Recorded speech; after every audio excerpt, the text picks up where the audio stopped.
Good morning बच्चों। आप सब ने हर चैप्टर का पीवाईक्यू कवर कर लिया है, डेरिवेशन सीख लिया, सब कुछ अच्छे से पढ़ के रख लिया है। अब सिर्फ बारी है सारे चैप्टर्स को एक बार एक तरफ से रिवीजन करने की, सारे चैप्टर्स के टर्म्स को देखने के।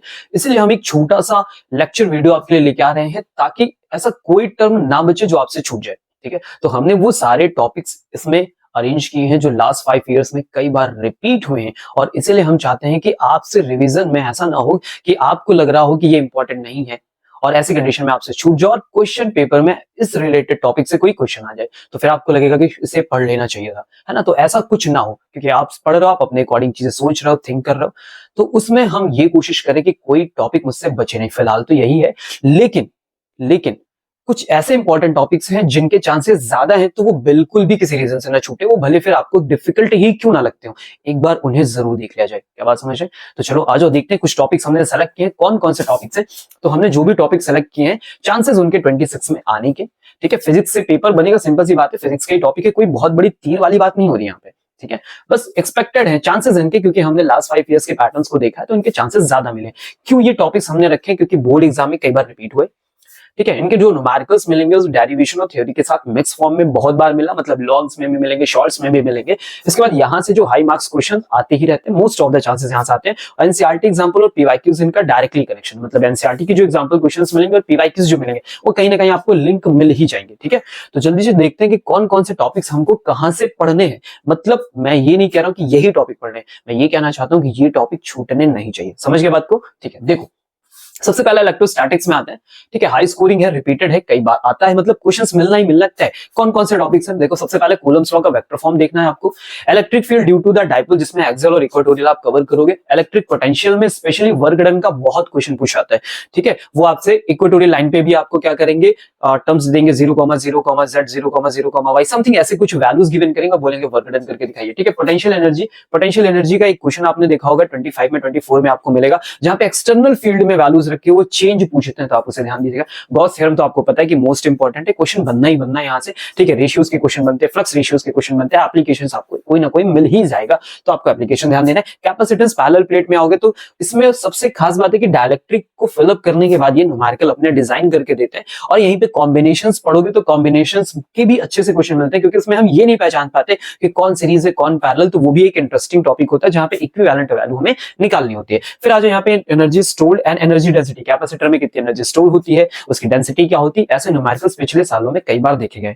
ठीक है, तो ये टॉपिक आपको जब आप ये चैप्टर फिनिश करो तो ये टॉपिक से मैच कर लो कि क्या मैंने इन सबको पढ़ लिया, इसमें मैंने किसी को छोड़ा तो नहीं है। ठीक है, आज जो करंट इलेक्ट्रिसिटी में बहुत इंपॉर्टेंट है, ओम्स लॉ का माइक्रोस्कोपिक फॉर्म और ड्रिफ्ट वेलोसिटी। माइक्रोस्कोपिक फॉर्म में हमने जैसे v = IR सीख रखा है, अब उसे जब हम अंदर एंटर करेंगे, माइक्रोस्कोपिक लेवल पे एंटर करेंगे, तो बढ़िया सा फॉर्मूला बन के आता है ml/n², टाउ, ये सारे वर्ड्स आते हैं कि नहीं आते, तो वो चीजें हमें यहाँ से पढ़ लेनी है। ठीक है, ओम्स लॉ उन किन किन बातों पर डिपेंड करता है, तो आप अंदर से सीखोगे रेजिस्टेंस का टर्म क्या है। यहाँ से बहुत सारे क्वेश्चन बनते हैं, जैसे रेशियोज के क्वेश्चन बनते हैं, ड्रिफ्ट वेलोसिटी से रेशियोज के क्वेश्चन बनते हैं कि मैंने ई चेंज किया, मैंने वी चेंज किया, तो ड्रिफ्ट पे क्या फर्क पड़ेगा, इस तरह की चीजें यहाँ से आपको पढ़नी है। सीरीज और पैरेलल का कॉम्बिनेशन आपको मिलेगा। ठीक है, करंट देखो, डायरेक्शन देखो, करंट अगर सेम जा रही है तो सीरीज है, करंट बदल रही है तो पैरेलल है, ऐसे कॉम्बिनेशंस के टर्म मिलेंगे, तो यहाँ थोड़ा ध्यान देने की जरूरत है, इसकी थोड़ी प्रैक्टिस आप कर लेना।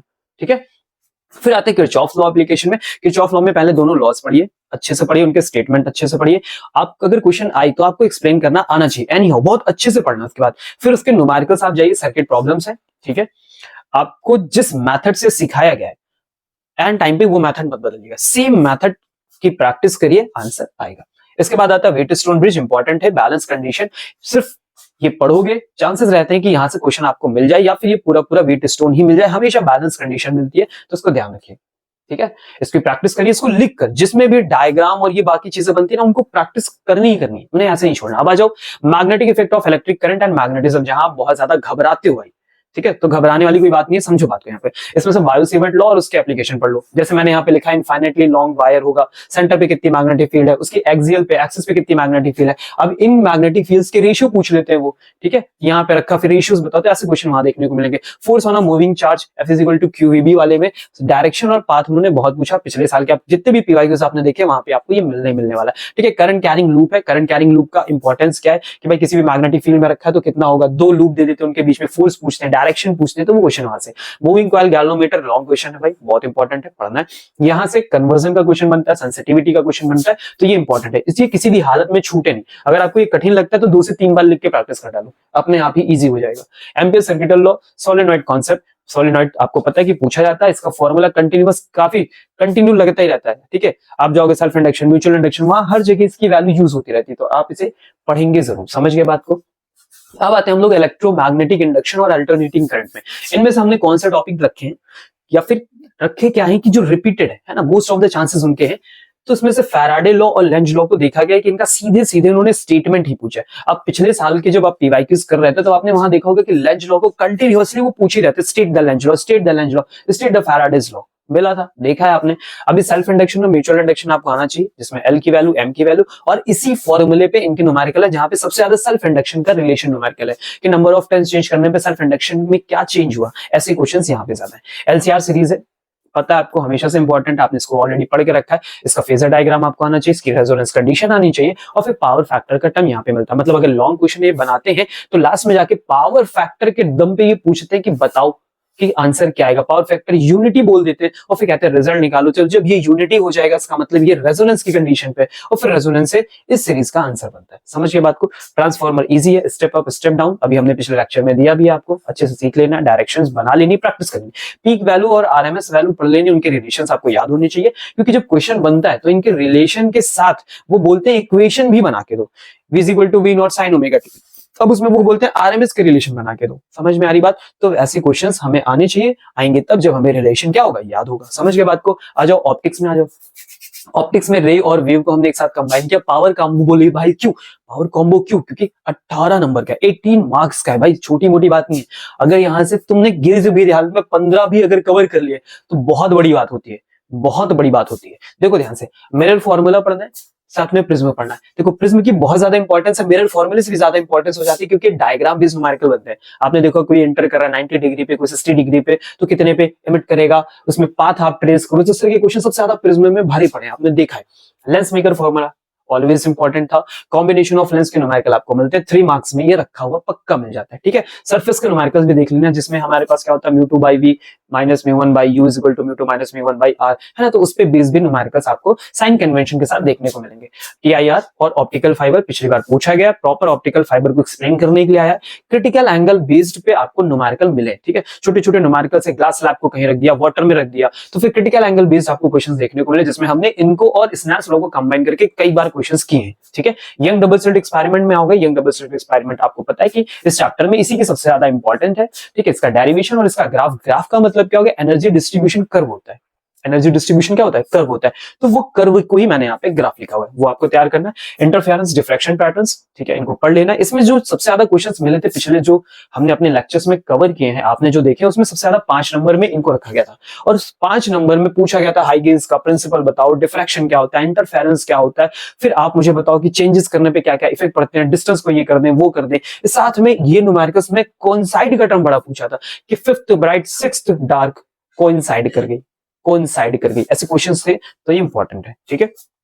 Compound microscope always important, telescope always important, हमेशा की तरह वो इंपॉर्टेंट है और हमेशा रहेंगे, क्योंकि इनका बढ़िया सा रे डायग्राम बनता है। जब ये बढ़िया से रे डायग्राम और अपने फॉर्मूले के साथ आते हैं तो पूरा एक लॉन्ग क्वेश्चन का पैचअप बना के देते हैं। आप जाओगे पिछले साल के, देखोगे लास्ट सेट में आपको लास्ट नंबर में इनकी लाइनें लगी मिलेंगी, ठीक है। तो उसमें कुछ बड़ी बात नहीं है, मतलब पढ़ना है, ये छूटने नहीं चाहिए। आज मॉडर्न फिजिक्स में क्या नहीं छोड़ोगे भाई, फोटो इलेक्ट्रिक इफेक्ट में पहुंचे तो फोटो इलेक्ट्रिक में graph, frequency intensity based graph होते हैं, वो पढ़ना है। आइंस्टीन इक्वेशन पढ़नी है, आइंस्टीन इक्वेशन की इंपॉर्टेंस, क्योंकि इस चैप्टर का जो भी न्यूमेरिकल है वो इससे होके जाएगा, आइंस्टीन इक्वेशन से 100% इससे होके जाएगा। डी ब्रोगली वेवलेंथ में आओगे तो डी ब्रोगली वेवलेंथ में बड़े बेसिक बेसिक न्यूमेरिकल, बहुत छोटे छोटे क्वेश्चन पूछते हैं, कुछ भी करेंगे, बहुत छोटे छोटे क्वेश्चन। क्या है, रेशियो के न्यूमेरिकल पूछ लेते हैं, बोलते हैं कि चार्जेस में चेंज कर दिया, 2 तरह के चार्जेस हैं तो लैम्डा में क्या फर्क पड़ेगा, ठीक है। पोटेंशियल एक्सेलरेटिंग पोटेंशियल में फर्क कर दिया तो क्या रेशियोज आएंगे, इस तरह के क्वेश्चंस, बेसिक क्वेश्चंस है। 2-3 बार अगर इनके क्वेश्चन तुमने देखे तो फिनिश हो जाएगा। ग्राफ जरूरी है। ग्राफ में इन्होंने पिछले साल में कैसे क्वेश्चंस पूछे कि 2 के बीच में ग्राफ बनाया और पूछते हैं कि स्लोप पहचानो क्या है,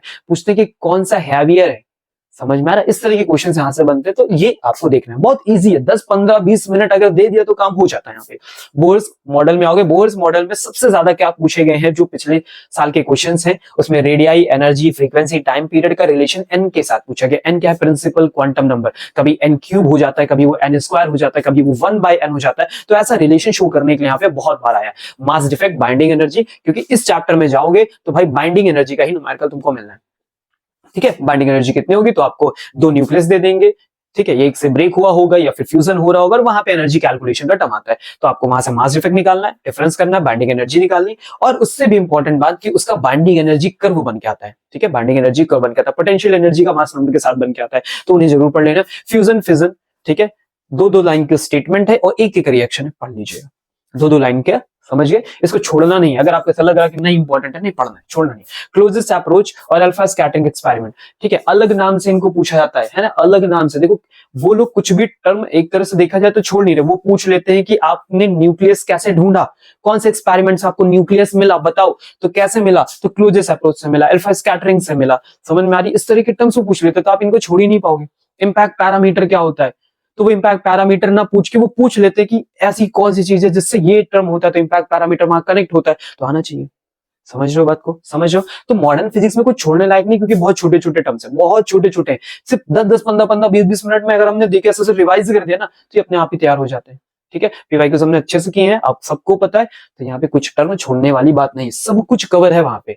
समझिए, सब कुछ कवर है, तो छोड़ना मत। सेमी कंडक्टर आ जाओ, इजी से स्कोरिंग है, 7 नंबर यार, कुछ है ही नहीं चैप्टर में, फिर भी अकेले 7 नंबर आपको दे रहा है। पीएन जंक्शन डायोड पढ़ लो, उसके आईवी कैरेक्टरिस्टिक्स पढ़ लो। ठीक है, इसका सर्किट डायग्राम पढ़ लो कि भाई फॉरवर्ड में कैसे लगाते हैं, है ना, रिवर्स में कैसे लगाते हैं, उनकी टर्म्स की डेफिनेशन का मतलब क्या हो गया कि भाई 2 तरह की करंट होती है, डिफ्यूजन ड्रिफ्ट, ये क्या होती है, डिप्लेशन लेयर क्या होती है ना, बैरियर पोटेंशियल क्या होता है, इस तरह की चीजें उन्हें पढ़ लेना आपने। फिर रेक्टिफायर में आओगे, हाफ है, फुल है, सिंपल सी बात है, हाफ कैसे बनता है, फुल कैसे बनता है, क्या रिजल्ट आता है, खत्म हो गया। ये सिंपल से आपको पढ़ के रखना है। फिर बैंड थ्योरी जरूर आपको ध्यान देनी है, कि वो बोल देते हैं कि भाई सेमीकंडक्टर के लिए बना के दो बैंड्स मुझे, है ना, वैलेंस बैंड, कंडक्शन बैंड, आप कंडक्टर के लिए बना के दो, किसी के लिए भी बना के दो। और उन्होंने थोड़ी सी चेंजेस क्या किए कि वो टेम्परेचर बेस्ड क्वेश्चन लगे, कि भाई 0 केल्विन पे होगा तो कैसा होगा, इलेक्ट्रॉन्स फिलअप होंगे कि नहीं, कंडक्शन बैंड में कुछ फिलिंग होगी कि नहीं, पार्शियली फिलिंग होगी, क्या होगी, वो सारे टर्म्स अब 0 केल्विन और रूम टेम्परेचर पे बेस्ड होने लगे हैं। समझ गए बात को? तो इस तरह से इन चीजों को एक बार देख लो। आप अपने सारे चैप्टर्स को जब आप पढ़ना कवर कर रहे हो, जैसे जो चैप्टर पढ़ो वो चैप्टर पढ़ते हुए, ये जो मैं आपको पीडीएफ के फॉर्म में दे दूंगा, आप इसे एक बार ऐसे चेक कर लो कि हाँ ये टॉपिक मैंने ऑलरेडी पढ़ लिया, छूटा नहीं है। ठीक है, समझो, मैं ये नहीं कह रहा हूं कि इसी टॉपिक को पढ़ना है बाकी छोड़ दो, ये मैं नहीं कह रहा हूं। पढ़ना है सब कुछ, सारी चीजें पढ़िए, सारी इंपॉर्टेंट चीजें पढ़िए, बस ये टॉपिक छोड़े नहीं, क्योंकि ये चांसेस हैं इनके आने के, एक्सपेक्टेड है। लास्ट 5 ईयर के पैटर्न्स में ये ज्यादा है, तो चांसेस भी रहते हैं कि वहीं से क्वेश्चन दोबारा बने, क्योंकि ईज होता है क्वेश्चन बनाना, रिपीट करना आसान होता है, पुराने क्वेश्चंस को एज इट इज ला के रख देना आसान होता है, क्योंकि उनके कैलकुलेशंस वही होते हैं। तो नई कोई नए क्वेश्चंस बनाने में क्या होता है, उसका कैलकुलेशन मैच करो, फिर बहुत सारी चीजें होती है एग्जामिनर्स के लिए भी। अभी ऐसे क्या होता है कि पहले से ऑलरेडी क्वेश्चन आया हुआ है, इसका आंसर उनके पास सारी चीजें सेटअप है, तो सिंपल सा प्रिंट करते हो, लोगों तक पहुंच जाता है। बात समझ गए? तो यहाँ पे चांसेस नहीं होते कि क्वेश्चन पेपर में कोई गलतियां निकल आए, इसलिए वो रिपीटेड क्वेश्चंस को ज्यादा फॉलो करते हैं। समझ लो, नए क्वेश्चंस तो बनेंगे, are you getting my points, नए क्वेश्चन बनेंगे, लेकिन उसमें मेहनत ज्यादा लगती है। पर पुराने क्वेश्चंस क्या होते हैं जो ऑलरेडी कई बार आ चुके हैं, तो इससे इजी हो जाता है एग्जामिनर के लिए भी और बच्चों के लिए भी, सबके लिए इजी हो जाता है। समझ गए? तो जम के मेहनत करो, और फिर मिलते हैं हम लोग कुछ और अच्छी स्टडीज के साथ और कुछ इंपॉर्टेंट पॉइंट के साथ, जो बोर्ड में बैठने के लिए बहुत ज्यादा इंपॉर्टेंट है।